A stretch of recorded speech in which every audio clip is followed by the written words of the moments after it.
Que Jesus abençoe a todos, viu? Dê um ótimo 2020 para cada um, para suas famílias. Que seja um ano extraordinário, né, para todos nós. Que possamos desenvolver, né, as coisas boas que todos trazemos no íntimo, né, a presença divina dentro de nós, né, extensivo aos lares de todos, os familiares, né, as casas espíritas ligadas a nós neste momento, que todos possam ser muito abençoados, muito iluminados neste ano que nós estamos iniciando, tá? Então, muito bem. Agora, agora já com áudio, né? Graças a Deus. Vamos iniciar. Então vamos lá, né? Nós vamos dar sequência, nós já estamos terminando, né? Devemos fazer hoje e terça-feira. A gente deve terminar provavelmente este livro, tá? Nos domínios da mediunidade. Acredito que hoje, terça-feira, e aí a gente finaliza, tá? Se tudo der certo. A gente vai começar, logicamente, um outro estudo, tá? Nós não vamos parar, nós vamos dar sequência em algum outro estudo que nós estamos avaliando ainda, tá? Aceitamos sugestões, às vezes vem alguma ideia boa aí que vocês acabam sugerindo. O que vocês gostariam de estudar, o que vocês estão sentindo falta. É mais Allan Kardec, é mais André Luiz, Manuel Filomeno de Miranda, Joana de Ângeles. Aí vocês que também dão sugestões aí, tá bom? Então vamos lá, né? Vamos continuar com o estudo nos domínios da mediunidade, o espírito André Luiz, Francisco Cândido Xavier, o médium, e a coordenação conosco, Alexandre Xavier de Camargo.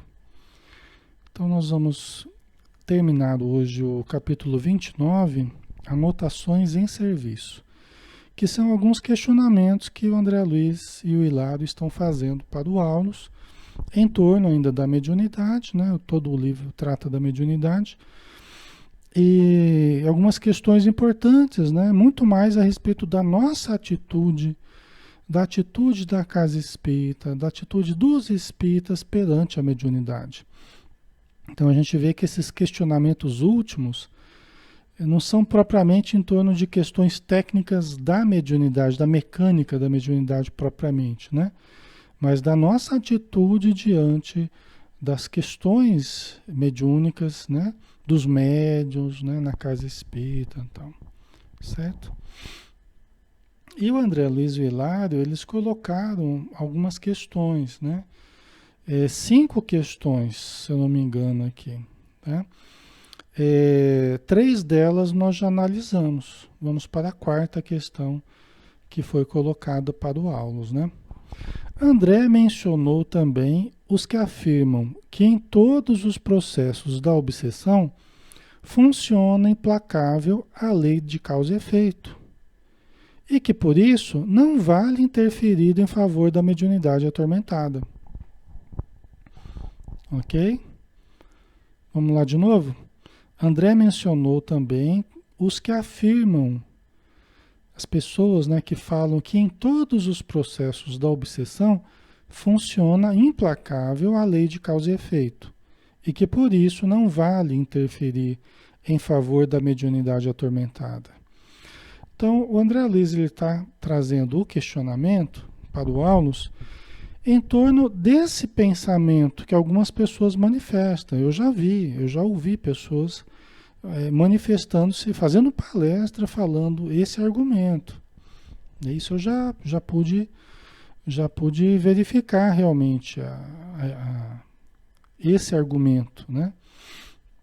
Qual que é o argumento? Que como em todos os processos de obsessão, nós encontramos a lei de causa e efeito agindo, né? Nós não deveríamos interferir em favor do obsediado, né, que está expressando uma mediunidade atormentada, né?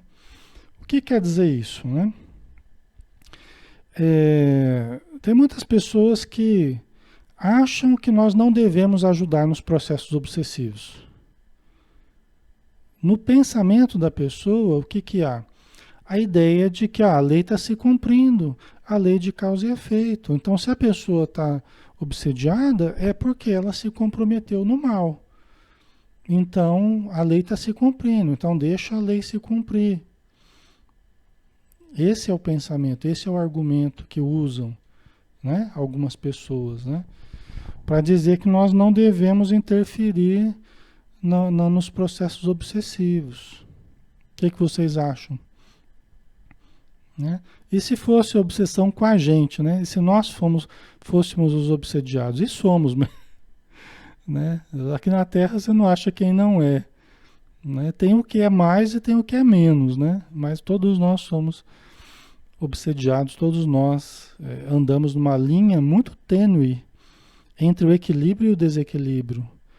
E nós podemos oscilar nessa linha aí, nesses dois campos, de uma hora para outra, e de uma maneira muito grave, muito intensa, às vezes, né?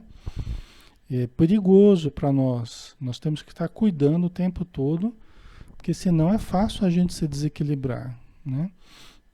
Você vê o próprio Simão Pedro, né? Que seguia Jesus para todo lado, que ajudava Jesus, e Jesus falou: Simão, seu Pedro, Satanás está querendo te joelhar. Satanás está te selecionando, né? Quer dizer, os espíritos infelizes, eu estou vendo os espíritos infelizes em torno de você. Ah, Senhor, mas eu vou ajudar o Senhor. Olha, o espírito está pronto, mas a carne é fraca. Você tem suas fragilidades. Se você não tomar cuidado, você vai acabar sendo usado pelos espíritos infelizes.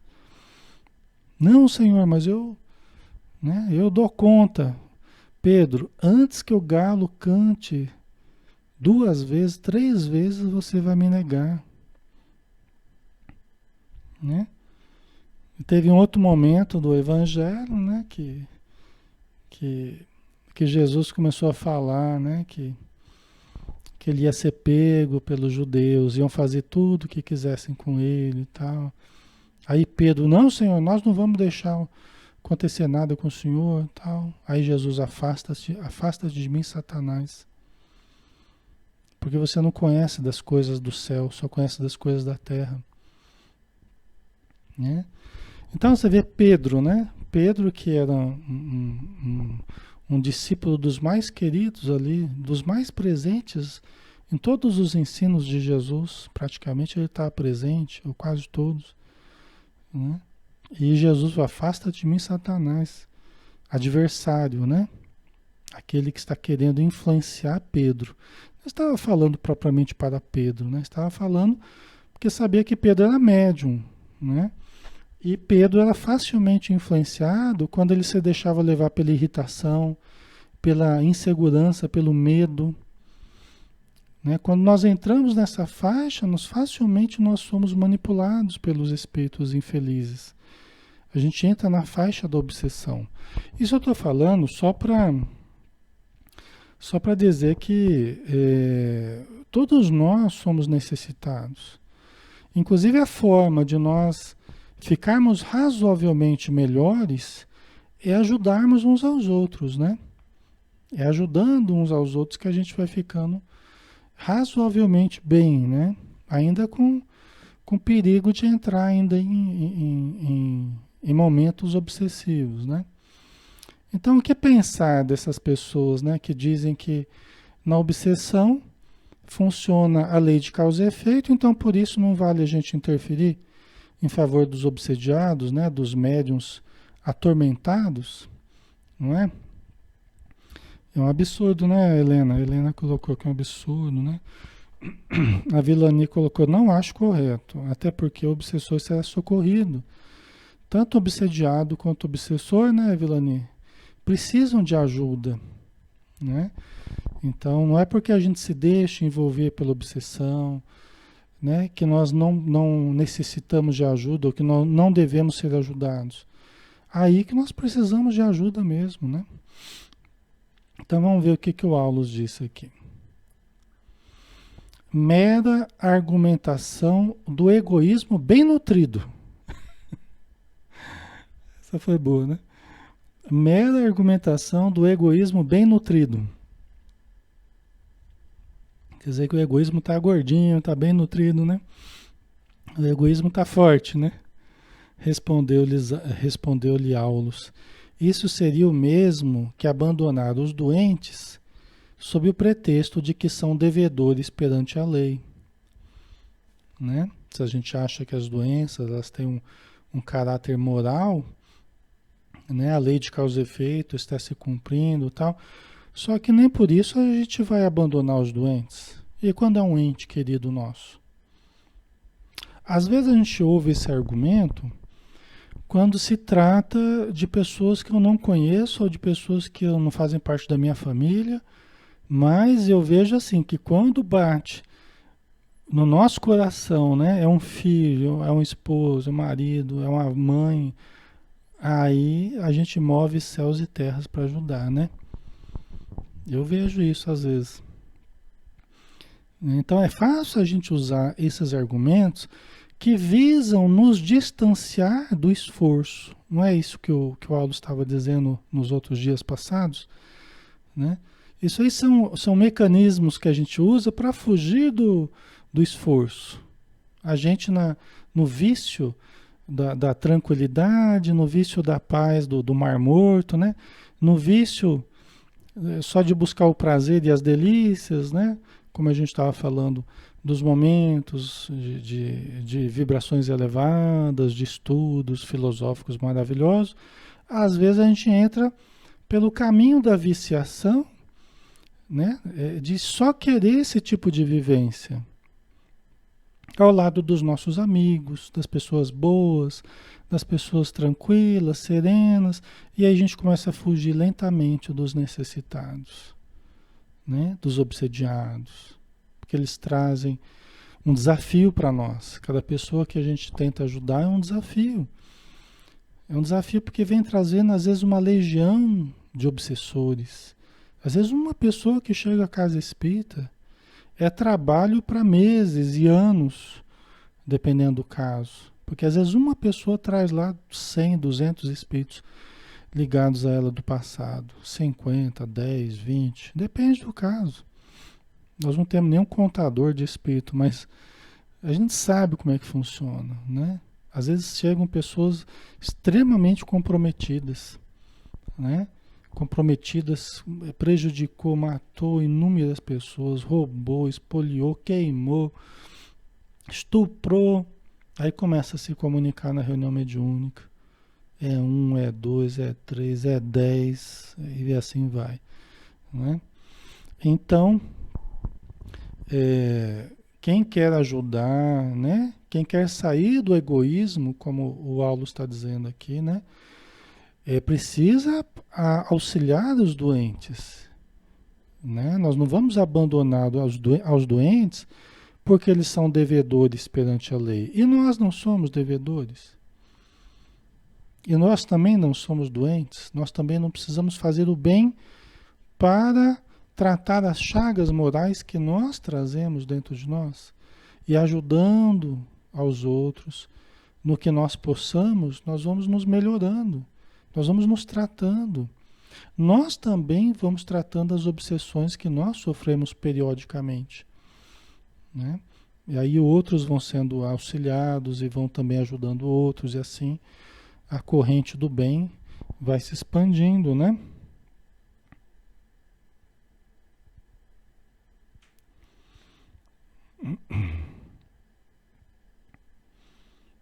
Ok. E a Antônia colocou, né? Se fosse assim, os médicos também não deveriam atender, né? O princípio é o mesmo, exatamente. Ó, deixa a pessoa adoecer, porque ela está pagando as dívidas do passado, né? Então deixa sofrer. Aí a gente extinguiria a caridade, né? Caridade que é a caridade que é o lema fundamental da doutrina espírita, né? Fora da caridade não há salvação. Aí então a gente já extinguiu a caridade do espiritismo, né? Já tirou a caridade já. Porque para quem que a gente vai fazer a caridade? É para quem tá precisando, é para quem não está precisando? É para quem precisa. Não foi Jesus que falou que não são os sãos que precisam de médico, mas são os doentes? Então a caridade, o benefício, o atendimento, o socorro, a gente faz para aqueles que mais necessitam, né? Às vezes, esse pensamento que nós trouxemos aqui, que o André Luiz trouxe, que o Aulo está abordando, ele é o pensamento dos obsessores, por incrível que pareça, né?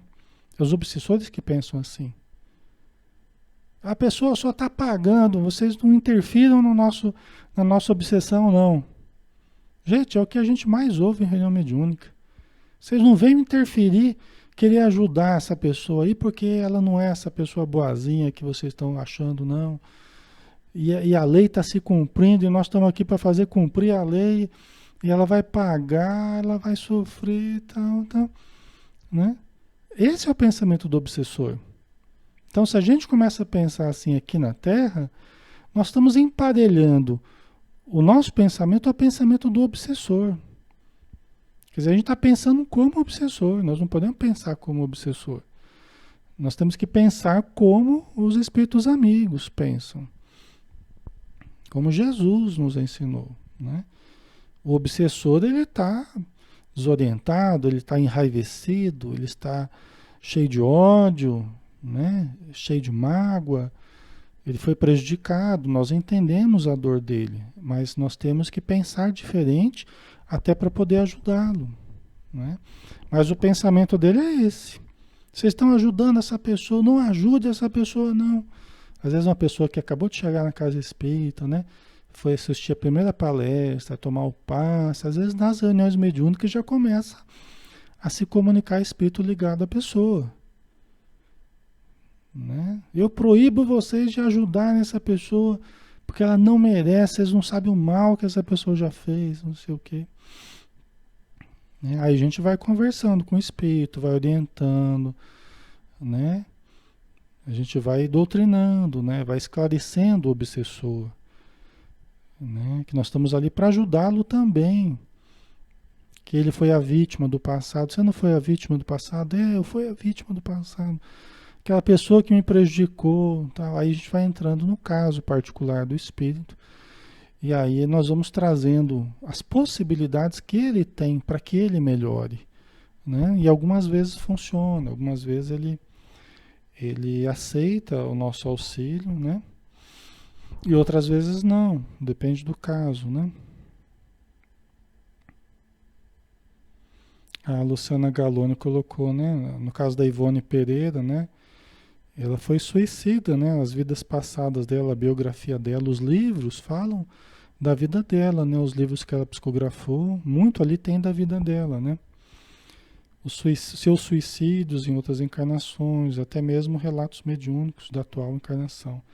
Exatamente. Então, você vê a Ivone Pereira, que é uma das maiores autoras, médiuns psicógrafas, né, da doutrina espírita. E ela, a gente sabe que os casos que ela narra ali, ela teve uma participação em alguns deles, né? E alguns até são lembranças dela, né? Lembranças da no Memórias de um Suicídio, de um Suicida, né? Entre outros, né? A Camila colocou, como ajudar um obsediado? Creio que acontece com a minha mãe, né? Então, Camila, é preciso, depende de como está a pessoa, né? Depende como ela está, depende das concepções dela. Por exemplo, tem pessoas que aceitam ir numa casa espírita, outros já rejeitam, né? Se a pessoa aceita, é melhor. Porque aí você começa a levar numa casa espírita, ela começa a assistir palestra, começa a tomar o passe. Os espíritos que estão em torno dela começam a ser atendidos na reunião mediúnica da casa espírita, entendeu? Então ela começa a receber os benefícios, tá? Então depende, se ela aceitar, já é um começo, bom começo, tá? E é o que eu sugiro para você. Se ela não aceitar, vai orando por ela, vai fazendo evangelho no lar. Procure você uma casa espírita, coloque o nome dela no caderno de preces da casa espírita. Peça ajuda para os dirigentes da casa espírita, converse com alguns trabalhadores, peça ajuda, tá? Aí o pessoal começa a trabalhar no caso dela, né? Começa a atender até para que um dia ela vá à casa espírita. Às vezes a gente tem que trabalhar durante meses ou até anos em determinado caso, até que a gente às vezes nem sabe, mas a gente está atendendo espíritos ligados a uma pessoa que vai começar a vir daqui a algum tempo, porque no momento ela não tem condição, mas vai ser preparado para que no futuro ela venha frequentar, tá? Então, depende do caso, né?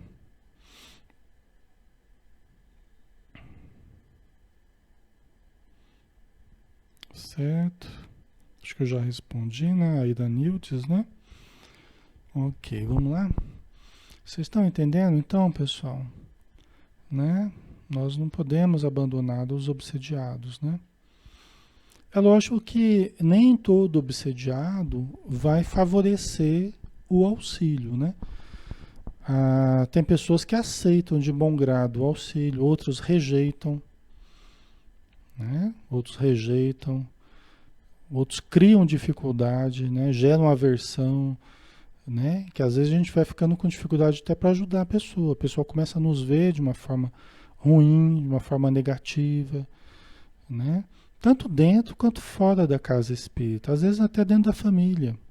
Você tenta ajudar, mas a pessoa não acredita no espiritismo, começa a ver você, né, como alguém que está em nome de Satanás, não sei o quê, e aí você quer ajudar, mas a pessoa não aceita a sua ajuda. Então vai ter que ser na base da oração, na base do atendimento na casa espírita, né?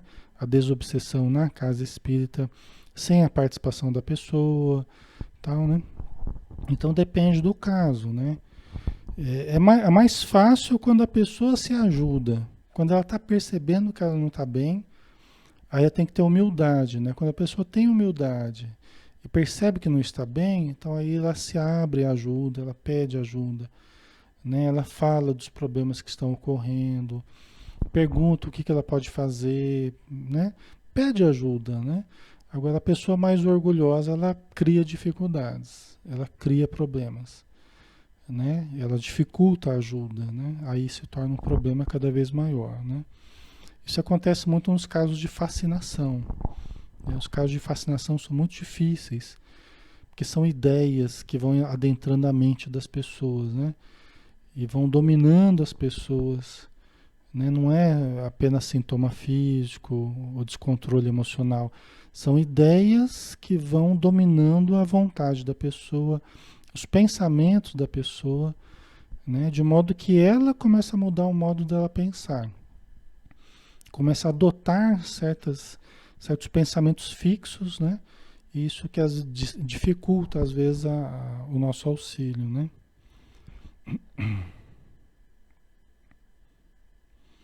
A Andrea colocou, né? O próprio obsessor pode gerar esses pensamentos no obsediado para rejeitar a ajuda, não? Exatamente, é o que eu acabei de falar, viu, André? É exatamente isso. Por isso que nos casos de fascinação se torna mais perigoso, né? Às vezes não é aquela coisa ostensiva, às vezes é até preferível que seja mais ostensivo, né? Que a pessoa se desequilibre, porque aí fica bem claro o problema, né? Agora, em alguns casos de fascinação, a coisa vai mais pelo pensamento, pelo sentimento, e vai envolvendo a pessoa em certos enredos com certas pessoas, e vai envolvendo, e aquilo, daqui a pouco ela não aceita mais nada que você fale. Qualquer coisa que você fale é porque você está com inveja dela, é porque você está querendo prejudicá-la, porque você está querendo, sei lá, né? Alguma coisa que ela está fazendo. Aí fica difícil. Entendeu? Porque aí a própria pessoa está nutrindo o pensamento que o obsessor colocou, né? E às vezes o obsessor fica falando, ó, ele vai tentar falar que é mentira isso que você quer, isso que você está fazendo. Vai tentar te ajudar, né? Não deixa não, né? É o que você está falando. O espírito começa a prevenir a pessoa, às vezes através de sonho, através da mediunidade da pessoa, começa a falar ali, ó. Se ele vier conversar com você, você não conta nada, viu? Você não fala nada. Não fala nada do que você está pensando, porque senão ele vai querer mudar o seu pensamento. Aí a pessoa fica guardando para ela, E aquilo fica gerando um transtorno cada vez maior. Quando a pessoa abre, a gente sabe o que está ocorrendo. Mas quando a pessoa vai guardando, porque o obsessor vai fazendo a pessoa guardar só para que ela não abra. Quando a gente vai saber o que está ocorrendo, o estrago já está grande, né? O estrago já está bastante comprometido, né? O psiquismo da pessoa, o comportamento da pessoa, né? Isso ocorre de várias formas, né? Isso pode ocorrer de várias formas, a fascinação, né? É um apego a determinada coisa, pessoa, paixão, né? Paixão de um homem por uma mulher ou vice-versa, né? Muitas vezes as coisas ocorrem dessa forma, né? Em forma de paixões, a pessoa se apaixona demais por uma determinada ideia, né? Então, ela começa a ver todo mundo que pensa diferente dela como alguém que quer prejudicá-la, né? Tirá-la daquela ideia que ela está nutrindo. E ela não percebe que vai ficando cada vez mais estranha a situação, né? A situação vai ficando às vezes ridícula até, né? Continua o Aulus, né? Todos lutamos por ressarcir compromissos do passado, do pretérito, né? Compreendendo que não há dor sem justificação. É lógico. Claro que por detrás da obsessão sempre tem questões ligadas ao passado, aos nossos erros, né? A lei de causa e efeito está sempre agindo, é claro. Isso nós não estamos negando, né? O Aulus não está negando isso. E se sabemos que só o amor puro e o serviço incessante são capazes de garantir-nos a redenção, uns à frente dos outros, como desprezar o companheiro que sofre, em nome de princípios a cujo funcionamento estamos submetidos por nossa vez? Né? Quer dizer, se nós somos todos necessitados e que só o amor vai poder nos tratar, nos renovar, como nos afastar das pessoas, né? Só justifica só um caso em que isso se justifica. O caso das próprias pessoas irem se afastando da gente. Né? Como eu estava falando, as próprias pessoas que vão entrando no processo obsessivo, numa fascinação, elas começarem a criar dificuldades tamanhas para elas e até para a casa espírita, né? Que os próprios espíritos amigos vão tratando de afastá-las para que não prejudiquem a obra como um todo, né? Porque o importante é a obra como um todo, é o bem coletivo. Tem espíritos, por exemplo, que os espíritos amigos não permitem a entrada no ambiente da casa. E tem até encarnados que também os espíritos amigos não permitem a entrada, porque são pessoas que não estão preparadas para vivem, elas não têm boa vontade suficiente ainda para conviver em harmonia no ambiente da casa espírita. Nem espiritualmente, nem materialmente, né? Então tem pessoas que não são permitidas de permanecerem. Por quê? Porque elas provocariam um desequilíbrio muito grande no ambiente. A intriga, a maledicência. Então, pessoas que começam a cair nesse tipo de comportamento, muitas vezes elas não duram muito tempo. Até porque, né, a confusão pode ser tão grande que os espíritos amigos já vão tratando de isolar, né? São pessoas que vão se sentir cada vez menos à vontade no contexto da casa espírita.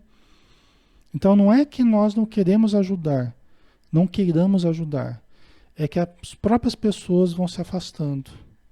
É aquilo que eu estava falando, aquele pensamento fixo delas, começam a nos ver de uma forma negativa, né? E aí elas vão se afastando de nós. Entendeu? Elas vão tendo cada vez uma visão mais negativa a nosso respeito. E aí elas vão perdendo a confiança na gente, vão perdendo o carinho, né? E aí vai ficando cada vez mais difícil de ajudar. A gente já viu várias situações assim acontecerem, né? E às vezes você vê a pessoa entrando num certo estado, nesse estado que a gente está falando, que você vê, às vezes você se sente impotente, né? Porque às vezes os espíritos, os obsessores fizeram a cabeça da pessoa de uma tal forma que você não consegue fazer nada, né? Ah, Alexandre, mas não tem jeito de ajudar? Tem casos que se torna muito difícil de ajudar. Nós não temos condição de ajudar todo mundo. Por quê? Porque às vezes a pessoa também escolheu aceitar certos pensamentos. Então é o livre-arbítrio também das pessoas. Tem certos casos de obsessão que a pessoa vai se acomodando às influências negativas de uma tal forma que é uma escolha dela também. É o uso do livre-arbítrio dela. Ela está escolhendo como amigos os obsessores que estão fazendo a cabeça dela.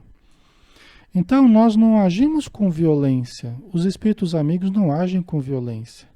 Quem quer escolher como amigos os obsessores, quem somos nós para interferirmos no círculo de amizades que a pessoa quer nutrir?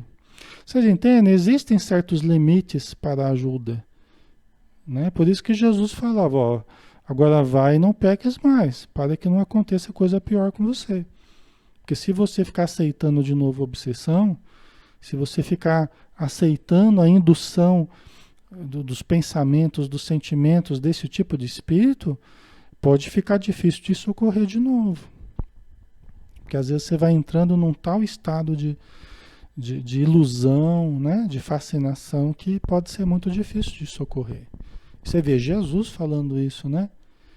O vai e não peques mais para que não aconteça coisa pior. Imagina a gente que nós não chegamos nem aos pés de Jesus, né? Muito longe disso. Então, é lógico que tem que ter a vontade da pessoa também, né? Precisa de ajuda, precisa do passe, da desobsessão, só que precisa da vontade da pessoa, né? E aí precisa ter humildade para a pessoa perceber que as coisas não estão indo bem. Tem pessoa que está vendo que a coisa não está indo bem e está insistindo no caminho que vai levar para ficar pior, né?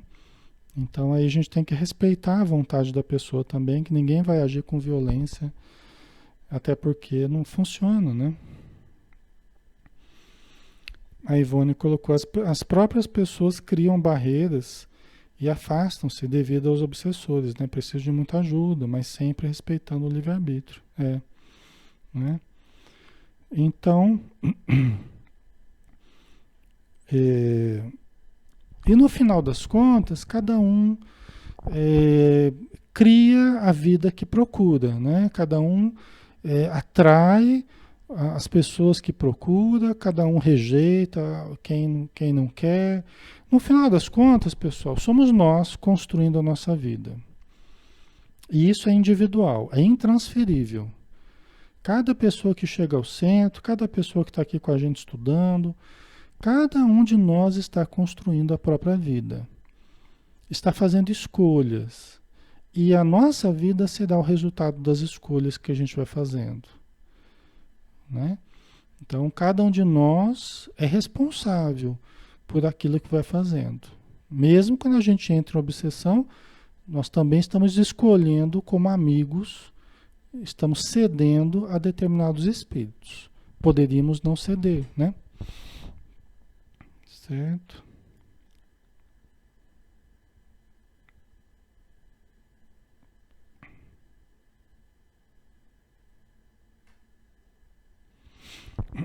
Ok? Vamos lá?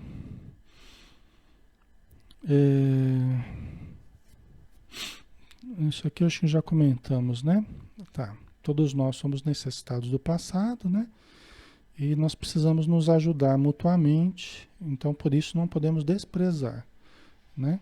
Então nós não podemos fazer isso, né? Desprezar o companheiro, deixar, abandonar, mas tem que ver o que o companheiro quer fazer, né? Porque é que nem aquela história da velhinha, a velhinha que estava parada na frente do semáforo, do sinaleiro, não sei como é que vocês chamam, né? Para atravessar no sinal verde, vermelho e tal, né? Tá lá parado na esquina, olhando o sinaleiro, né? Aí vem um jovenzinho e pega a mulher, vem cá, vamos atravessar, né? Vamos atravessar, né? Vamos atravessar a rua. Aí a velhinha pega a bengala e começa a bater no rapazinho, né? E pergunta: quem disse que eu quero atravessar a rua? Eu só estava olhando o sinaleiro, né? Então, às vezes, a gente quer mais do que a pessoa está querendo, né? Às vezes a gente está querendo algo para a pessoa que nem ela está querendo. Às vezes não está querendo atravessar a rua, entendeu? E às vezes a gente acha que a pessoa está querendo. Então tem que ver se a pessoa quer. Ah, mas tem que ajudar, mas tem que ver se a pessoa quer a nossa ajuda. Senão uma ajuda que não é bem-vinda acaba nem se tornando caridade, né? Porque a pessoa não vê com bons olhos o que a gente está tentando fazer por ela, né? Então tem que ver isso também, né? Ok. Aí a quinta questão que foi colocada por André Luiz, né? Outra questão proposta por André referiu-se aos que entendem não devamos atender a qualquer problema de mediunidade complexa, porque cada criatura, segundo eles, deve procurar a verdade por si, admitindo, além disso, que as religiões não passam de muletas e que a ninguém assiste a faculdade de socorrer-se de instrutores em assuntos da própria orientação. Ok, vocês entenderam? Vamos ler de novo aqui. É um outro argumento que às vezes as pessoas usam, né, dizendo que nós não podemos ajudar as pessoas ou não devemos ajudar aos médiuns, né? Vamos lá. Então André referiu-se aos que entendem não devamos atender a qualquer problema de mediunidade complexa. Porque cada criatura, segundo eles, deve procurar a verdade por si, admitindo, além disso, que as religiões não passam de muletas e que a ninguém assiste a faculdade de socorrer-se de instrutores em assuntos da própria orientação, né? Talvez aqui o que o André Luiz esteja questionando, as pessoas que... tem muitos médiuns que não querem orientação nenhuma, né? Não querem orientação nenhuma, não acham que alguém tem a condição de dar diretrizes para ela, para a pessoa, que ela que tem que descobrir por ela mesma, né? São pessoas, às vezes, até voltadas ao espiritualismo, mas não aceitam muito bem o pensamento espírita, querem ser livres pensadores, né? A pessoa ela preza muito a liberdade que tem, a não ligação com a religião. Tem pessoa que fala assim: olha, eu sou um livre pensador, eu não me apego a religião nenhuma, eu quero ser livre, eu quero fazer o que eu quiser, a hora que eu quiser, não quero compromisso, né? Às vezes a gente conversa com pessoas assim, que não querem vinculação. É como se elas quisessem estar por cima, acima das religiões, como se elas se sentissem, talvez, acima das religiões, né? As religiões fossem algo inferior e que ela está por cima disso, acima dessa condição, e por isso elas não se vinculam a nada, vamos dizer assim, né? Querem achar o caminho por si mesmas, tal. O que é louvável, né? A pessoa querer resolver as próprias questões, querer ser livre e tudo mais. Só que eu vejo que às vezes as pessoas entram pelo cano com esse tipo de pensamento, tá? Às vezes eu vejo pessoas perderem excelentes oportunidades de trabalho, de aprendizado, de convivência, de serviço, de melhoria espiritual, com esse pensamento de não querer me comprometer, querer ser livre pensador, não sei o quê. Gente, ser livre pensador, nós somos. Nós podemos pensar livremente no que nós quisermos. Não é o fato de estarmos vinculados a uma casa espírita ou não que vai fazer a gente ser livre pensador ou não. Todos nós temos liberdade para pensar o que a gente quiser, né? Em nome da doutrina espírita, né? Em nome da doutrina espírita, nós não vamos, eu não posso chegar aqui e ficar falando que o espiritismo acredita em coisas que não é o que o espiritismo nos ensina. Então, seria uma leviandade minha, eu, em nome do espiritismo, Eu posso acreditar no que eu quiser, mas publicamente e aquilo que eu falo em nome do Espiritismo, eu tenho que ter uma coerência com a religião que eu estou representando, né?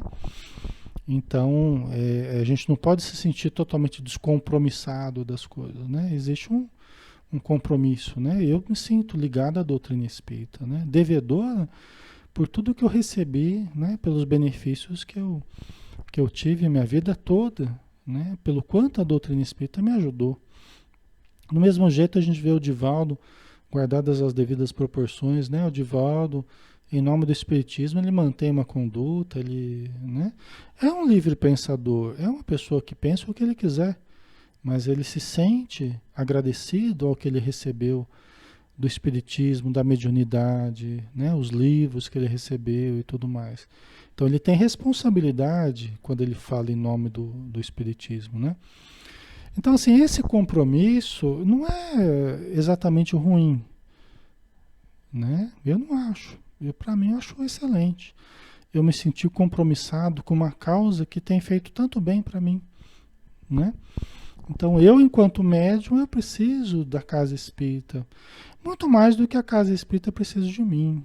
Eu preciso do espiritismo. Muito mais do que o espiritismo precisa de mim. E eu preciso ter humildade para entender isso.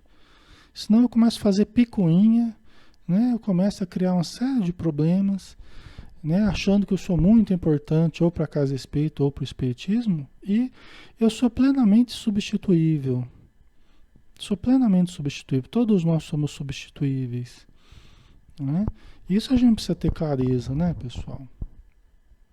A gente começa a errar quando a gente começa a achar que a gente é muita coisa, né? Então vamos ver daqui o que que o Aulus diz aqui, né? Isso seria suprimir a escola e vilipendiar o amor imanente na criação inteira. A religião digna, qualquer que seja o templo em que se expresse, respondeu Aulus, é um santuário de educação da alma, em seu gradativo desenvolvimento para a imortalidade, né? Quer dizer, a gente achar que a gente está por cima das religiões porque a gente é um livre pensador seria dizer que as religiões não têm a sua função.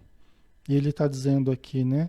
É um santuário de educação da alma, em seu gradativo desenvolvimento para a imortalidade, né? Não é à toa que a gente está nessa escola que é a casa espírita, nessa religião que é o espiritismo. É porque nós estamos tentando nos educar, tentando educar a nossa mediunidade, né? Nós precisamos disso, né? Nós não estamos fazendo um favor para a doutrina espírita, um favor para a casa espírita. O espiritismo é que está nos dando os seus favores, né? As suas possibilidades, para que nós utilizemos isso com humildade, com respeito, né? Nós temos que tomar cuidado para não adentrarmos as águas puras da doutrina espírita para mancharmos as águas, né? Tomar cuidado para não adentrarmos a casa espírita para mancharmos a casa espírita, né? São coisas sagradas, são possibilidades sagradas que nós temos que saber respeitar, saber nos educar, né? Saber ouvir, saber refletir, né? Se alguém está questionando minha conduta dentro da casa espírita, deixa eu parar e perguntar, mas em que você acha que eu possa melhorar? Em que você acha que eu possa me aprimorar? Né? Então eu vou tentar, eu vou observar, olha, isso tem razão, não tem, eu vou analisar e vou tentar então melhorar naquele ponto, naquele aspecto, né? Vou tentar fazer diferente. Então, toda a proposta do Espiritismo passa por aí, né? Aperfeiçoamento. O médium, por exemplo, que não está sempre trabalhando para se burilar, é um médium que vai ser menos útil. É um médium que vai ser menos eficaz no trabalho dele. Porque nós precisamos melhorar em qualidade, Nós precisamos melhorar na qualidade do que nós oferecemos para as reuniões, para os espíritos amigos, para os sofredores. Precisamos melhorar a qualidade do nosso serviço individual e coletivo, né? Esse é um grande compromisso que a gente tem, né? É com a nossa melhoria, né?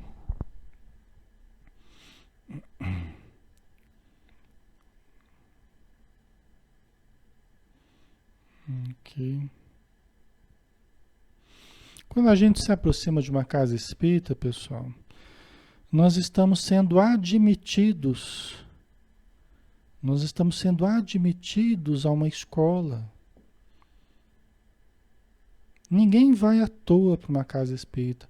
Está sendo levado pelos espíritos amigos, pelo espírito protetor. Está sendo conduzido, ó, vamos levar o fulano de tal, né? O meu protegido aqui, a pessoa que eu estou cuidando, eu sou o espírito protetor dessa pessoa. Vou levar, vou tentar encaminhar essa pessoa para aquele lugar onde ela vai receber elementos educativos que ela está precisando, elementos disciplinares que ela está precisando, né? Elementos de serviço que ela está precisando. Vamos ver se ela consegue permanecer dentro daquele ambiente. Vamos ver se ela consegue, porque daqui a pouco começa a criar confusão lá dentro. Porque a gente vai para casa espírita, a gente vai empurrando o nosso armário cheio de conflitos, cheio de problemas, cheio de... O armário entra primeiro, depois nós entramos, né? Então o espírito amigo, o nosso espírito protetor já vai orando para ver se a gente consegue permanecer lá dentro, né? Porque a gente às vezes cria confusão, a gente cria problema, a gente cria conflito, a gente começa a ter essa intriga, começa... Daqui a pouco a gente tá saindo falando mal. Eu não vou mais naquele lugar, porque não sei o quê, começa a criticar tudo, as pessoas, né? A direção e tal. Então, a gente sabe que os lugares todos têm problemas também, todo mundo tem problemas, né? Mas todos nós somos admitidos, né? Nesse contexto educacional. Então, a gente precisa ter essa noção, né? A gente precisa ter esse discernimento, né? Porque senão a gente chega e invigilante, a gente começa a querer fazer um caminho dentro ali da casa, dentro do movimento espírita, que não se coaduna às vezes, né? Com a proposta da casa, com a proposta do movimento, né? Então é preciso parar, analisar, refletir, às vezes mudar o curso das coisas, né? Esse é o aperfeiçoamento que a gente precisa fazer, né?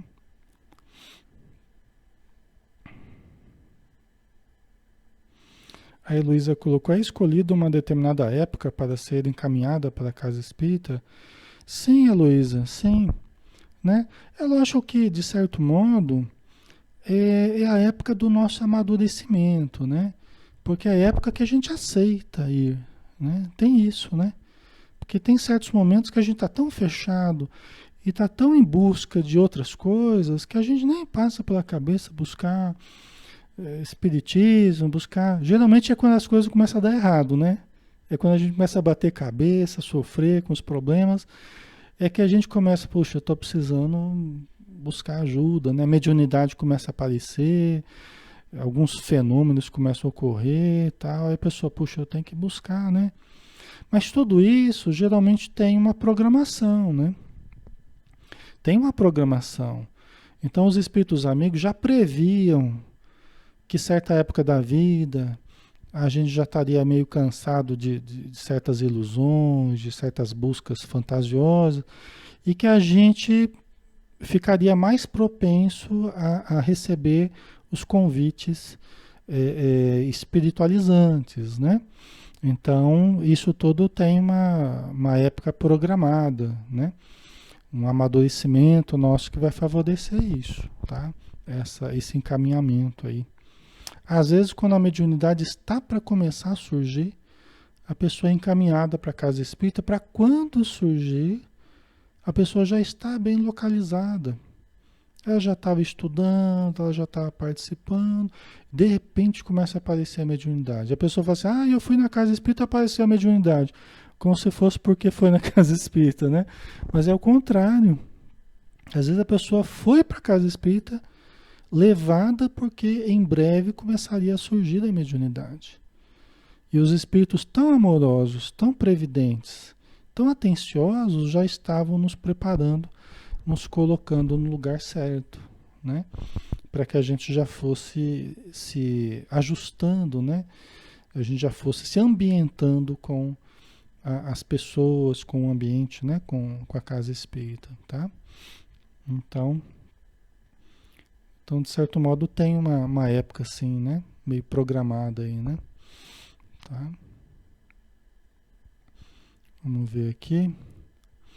Só para terminar aqui a explicação, né? Imaginemos, propôs o instrutor, um país imenso, em que milhões de crianças fossem relegadas ao abandono pelos pais e mestres, sob a alegação de que lhes cabe o dever de procurar a virtude e a sabedoria por si, furtando-se-lhes de toda espécie de apoio moral e cultural.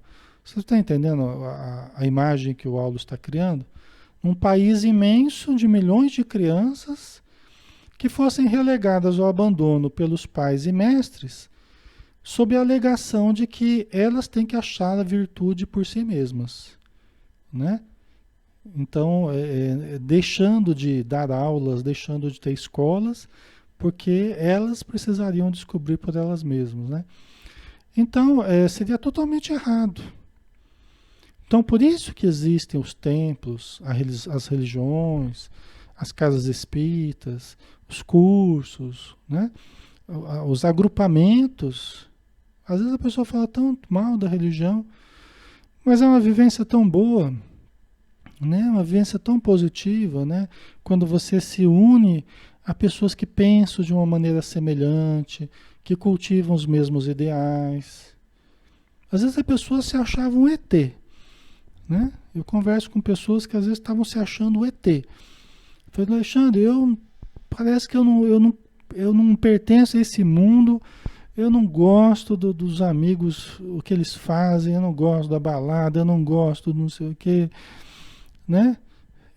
As conversas acho muito vulgares, o que.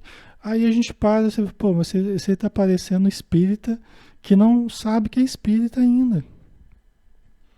E ela não sabe que existem grupos que são como ela, que pensam como ela, porque ela não achou ainda esses grupos. Ela não foi, às vezes, numa casa espírita, né? E ela não sentiu ainda como que é o contato com as pessoas que têm os mesmos gostos que ela, que não gosta daquela, né?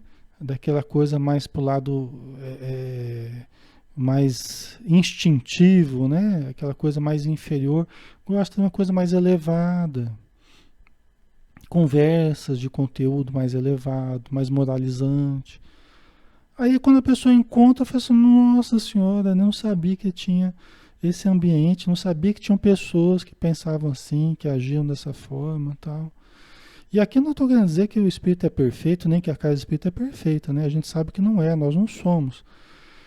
Mas, conforme a gente vai amadurecendo, a gente vai, como nos dizem os espíritos, a gente vai ficando fácil de contentar, mas difícil de agradar. Às vezes qualquer coisa nos contenta, mas não é qualquer coisa que nos agrada mais. Entendeu a diferença? Às vezes são coisas pequenas que já geram uma alegria na gente, um contentamento, né? Mas não é qualquer coisa que agrada, não é qualquer conversa, não é qualquer atitude, não é qualquer ambiente que nos agrada mais. Né? É diferente. Então a gente vai ficando, a gente vai entendendo que tem ambientes melhores e piores, tem conversas melhores e piores, tem atitudes melhores e piores, né? Então isso é a pessoa que vai amadurecendo, ela vai entendendo isso, né? E eu vejo sempre as pessoas chegarem à casa espírita dessa forma, né? Encontrando aquilo que ela não tinha encontrado antes, que ela achava que não existia, que era só ela que estava perdida ali nesse mundo doido, né? Aí depois ela vai na casa espírita e sabe que tem outros doidos perdidos, assim como ela, né? Tem outros ET perdidos, né? Pessoas que querem uma vida mais elevada, né? Só que também precisamos viver no mundo, né, como todo mundo, e viver em harmonia. Né? É isso que a gente tem que aprender. Né? Vamos ver aqui se termina a resposta dele. Ou ainda, né? Deixa eu ver. Ou ainda, imaginemos um campo enorme, superlotado de enfermos, aos quais eminentes médicos recomendassem procurar a saúde por si mesmos, confiando-os à própria sorte. Onde estaria a lógica de semelhantes medidas? Você tem um campo cheio de enfermos e você falar para eles procurarem a saúde por eles mesmos. Onde é que estaria a lógica disso, né? A interdependência mora na base de todos os fenômenos da vida. O forte é tutor do fraco. O sábio responsabilizar-se-á pelo ignorante. A criancinha na terra não prescinde do concurso dos pais. E embora nós sejamos todos iguais perante Deus, nós estamos em níveis diferentes de consciência, de moralidade, de entendimento, de discernimento, de comportamento, né? Nós estamos uns mais maduros, outros menos maduros, né? Todos nós somos filhos de Deus, todos nós fomos criados para a plenitude, todos. Ninguém vai ficar para trás. Só que uns estão avançando mais rápido, outros mais lento, uns são almas mais antigas, outros são mais jovens, né? Então existem diferenças nesse processo. Alguns já passaram por muitas dificuldades, muitas dores, muitas experiências, inclusive na casa espírita, né? No movimento espírita. Outros ainda estão adentrando esse contexto, estão aprendendo devagarzinho como é que funcionam as coisas, né? Então precisam de pessoas que às vezes ajudem, orientem para que não caiam nos mesmos erros que a gente já caiu, para que não cometa os mesmos equívocos que a gente já cometeu, né? Então a gente acaba ganhando muito tempo não caindo nos mesmos erros que outros já caíram, né? Lembrando que nem todos possuem idêntica idade espiritual, é o que eu estava falando, né? E que a humanidade terrestre, em seu conjunto, se encontra muito longe da angelitude. O instrutor elucidou: é muito cedo para que o homem se arrogue o direito de apelar para a verdade total. Não é? Quando a gente fala assim, eu não quero me envolver com as religiões, não, porque, né? Às vezes a pessoa se sente de posse de conhecimentos acima de tudo, acima das próprias religiões. E aí o Aulus diz aqui, muito cedo, todos nós aqui na Terra, né? É muito cedo para que o homem se arrogue o direito de apelar para a verdade total. Nós estamos muito longe disso, né? Nenhum de nós. A gente tem que usar aquilo que o Sócrates falou, né? Só sei que nada sei. E quanto mais a gente vai estudando, mais a gente sabe, a gente percebe que a gente sabe pouco diante do muito que se pode saber, né? Então, quanto mais a gente vai estudando, vai conhecendo, mais a gente tem a percepção de que a gente sabe pouco, né? E que a gente tem muito a estudar, muito a aprender. Quanto mais as pessoas que vão chegando recentemente, né, que precisam o beabá do espiritismo, o beabá da mediunidade, né? Então todos nós precisamos ter esse senso de humildade para que a gente possa caminhar bem, né? A gente está quase terminando aqui, pessoal. É que aqui a gente termina o capítulo, aí fica só para a semana que vem para a gente acabar mesmo, tá? Então você desculpa se eu passar um pouquinho do tempo aí. Por agora, é imprescindível trabalhe intensivamente, com devoção ardente e profunda ao bem, para atingir mais amplo discernimento das realidades fragmentárias ou provisórias que o cercam na vida física. E considerada a questão nesse aspecto, estejamos convictos de que a ausência de escolas do espírito ou a supressão dos instrutores constituiriam a multiplicação dos hospícios e o rebaixamento do nível moral. Estão vendo que sério, né? Quer dizer que a gente suprimir as escolas, não quero me envolver com a casa espírita, né? A pessoa não vem, vai participando, né? Pode fazer cursos, pode aprofundar, mas a pessoa se mantém num patamar, às vezes, de falsa superioridade, né? Não, não quero me vincular, não quero, né? E está perdendo uma oportunidade preciosa, né? Oportunidade essa que, se não existisse, nós veríamos a multiplicação dos hospícios e o rebaixamento do nível moral do planeta, das pessoas, né? Então essas são as escolas, né, do espírito, as escolas que não são perfeitas, mas são as escolas que estão aí, né, à nossa disposição. Nós podemos usufruir muito disso, podemos aprender muito, podemos conviver em harmonia se soubermos olhar o lado bom daquilo que a gente está podendo usufruir, né? Às vezes a gente vai e começa a olhar o lado negativo das pessoas e coisas, né? Vamos olhando o lado positivo, as possibilidades luminosas que nós temos, né? Todos nós temos possibilidades luminosas, mas nós temos que focar nessa conquista, né, luminosa, né? Aí só para finalizar então. Porque sem o apelo à dignificação da individualidade, em processo de crescimento mental e de sublimação no tempo, não poderíamos contar senão com a estagnação nas linhas inferiores da experiência, né? Quer dizer, nós precisamos desse estímulo à dignificação da individualidade, né? Em processo de crescimento mental, de sublimação no tempo, né? Nós devemos buscar o aperfeiçoamento no passe, o aperfeiçoamento na mediunidade, na reunião mediúnica, o aperfeiçoamento na caridade, o aperfeiçoamento no serviço na casa espírita ou fora dela, né? Mas nós estamos falando aqui da casa espírita, né? Mediunidade e tal. Nós devemos buscar esse crescimento pessoal, esse crescimento individual, o estudo, a vivência, né? Então, todas as atividades são importantes, mas nós devemos buscar aquelas que nos elevam mais.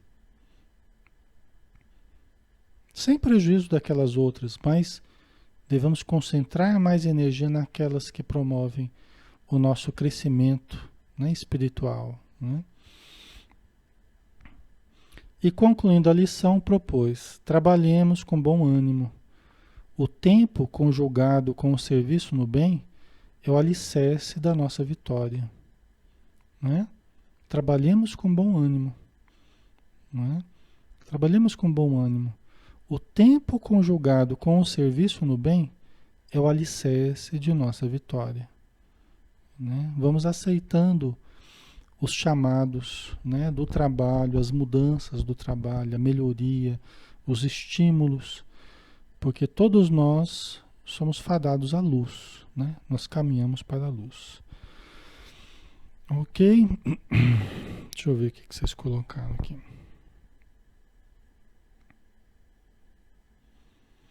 A Camila colocou: sabe que é o caso da minha filha? Ela fala que tem um espírito idoso num corpo jovem, que ela é um espírito idoso num corpo jovem, né?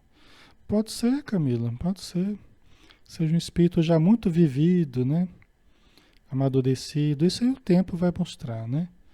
Isso é o tempo que vai dizer para vocês aí da condição dela, né? Tem muita coisa para acontecer ainda ao longo da vida e aí vocês vão poder conferir isso, né? Certo?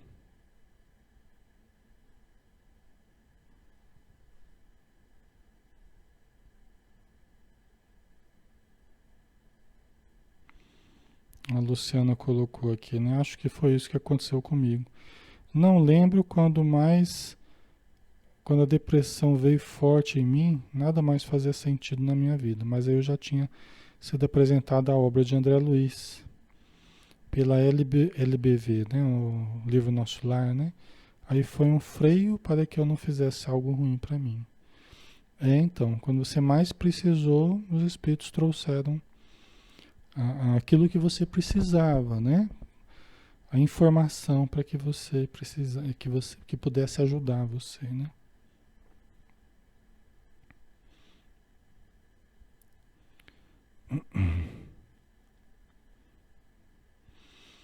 A Maria Costa, porque eu acho que você quis dizer os médiums, né? É porque os médiums, em sua maioria, não acreditam que o são? É isso que você quis dizer, né, Maria Costa? Acredito que sim, né? É, então, Maria Costa, a maioria leva um certo tempo para se convencer, né, de que são médiums, tá? Por quê? Justamente porque outras pessoas, às vezes mais experientes, mais maduras, começam a detectar coisas no comportamento, até no que ela fala, né? E começam a já perceber que existem indícios aí da mediunidade, né? Só que a pessoa, ela ainda não entende exatamente o que é a mediunidade, né? Ela não está habituada ainda a esse universo, né? Então a falta de conhecimento, de experiência, faz com que ela não enxergue ainda aquilo que outros já estão enxergando nela, né? Isso acontece muito comigo, assim, quando eu começo a conversar com alguém, a pessoa vai contando algumas coisas da vida e tal, e já vou percebendo, né? No que a pessoa conta, nas coisas que ela conta, eu já vou percebendo que tem fortes indícios aí na história dela, de eventos mediúnicos, né? A gente já vai entendendo, devido a outras experiências que a gente já teve, né? Só que a pessoa, ela não relaciona isso com mediunidade, entendeu? Porque ela não sabe a extensão da mediunidade, ela não entende esse campo, né? Em que consiste esse campo mediúnico? E a gente já tem essa vivência. Mas aí com o tempo a pessoa vai tendo essa vivência também, vai se convencendo, né? Vai entendendo melhor a questão, tá? Ok, pessoal, acho que nós finalizamos então.